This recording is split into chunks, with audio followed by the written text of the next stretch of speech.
छैन।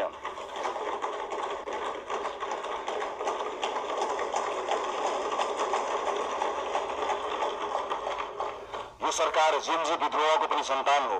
हिजो संविधान र कानूनको आवरणमा नेता र पार्टीका सिफारिसबाट नियुक्ति लिएकाहरूले स्वैच्छिक रूपमा राजीनामा दिँदै विधिको पालना गर्नमा सहयोग गरिदिनु हुन म अपील गर्न चाहन्छु।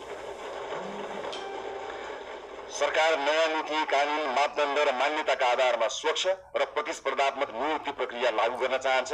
हिजो नियुक्ति लिएका सार्वजनिक सेवा र निकायका पदाधिकारीहरूले स्वेच्छाले मार्ग प्रशस्त गरिदिनु हुनेछ भन्ने अपेक्षा पनि गर्दछु।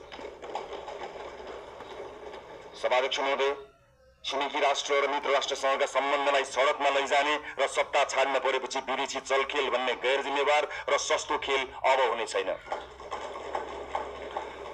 प्रतिपक्षलाई समेत साथमा लिएर हामी मित्रवत, सहकार्यपूर्ण र पारदर्शी परराष्ट्र नीति तय गर्नेछौँ। त्यो रणनीतिक र दीर्घकालीन सोचमा आधारित हुनेछ।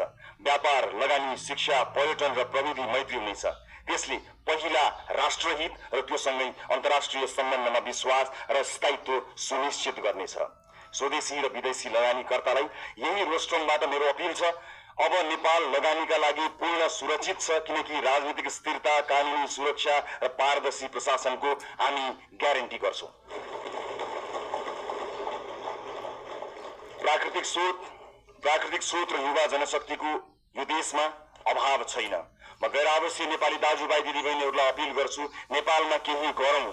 तपाईँ नेपालको आर्थिक विकासमा जोडिनुहोस्। हामी एक पटकको नेपाली, सबैको नेपालीको बाचा पूरा गरेरै छाड्छौँ। नेपालको विकाससँग तपाईको पुँजी, सिप, अनुशासन र आत्मविश्वासलाई जोड्न जे गर्नुपर्छ हामी त्यही गर्छौं, जसरी पनि गर्छौं। तपाईहरुको लगानी सुनिश्चित बनाउनेछौं, तपाईहरुको सम्मान सुनिश्चित गर्नेछौं। देशभित्र म निजी क्षेत्रलाई पूर्ण आश्वस्त पार्न चाहन्छु। बिचौलिया र माफियाहरूले बिगारेको व्यावसायिक वातावरण हामीले सुधार गर्न सुरु गरिसकेका छौं। नीतिहरू अब बजारमा बेचिने छैनन्, निर्णयहरू कसैको दबावमा बन्ने छैनन्। व्यावसायिक क्षेत्रमा तपाईहरुले अनुभव गरेको असुरक्षा, अनिश्चितता र दबाव सबैका लागि समाप्त हुनेछ।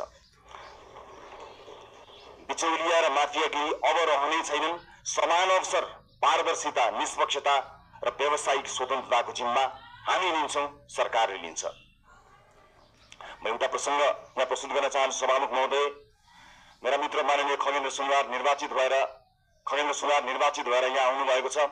चुनावी दौडका सिलसिलामा उहाँका विषयमा विवाद आउँदा थाहा छैन उहाँले गल्ती गर्नुभयो गर्नु भएन, तर उहाँले माफी माग्नुभयो।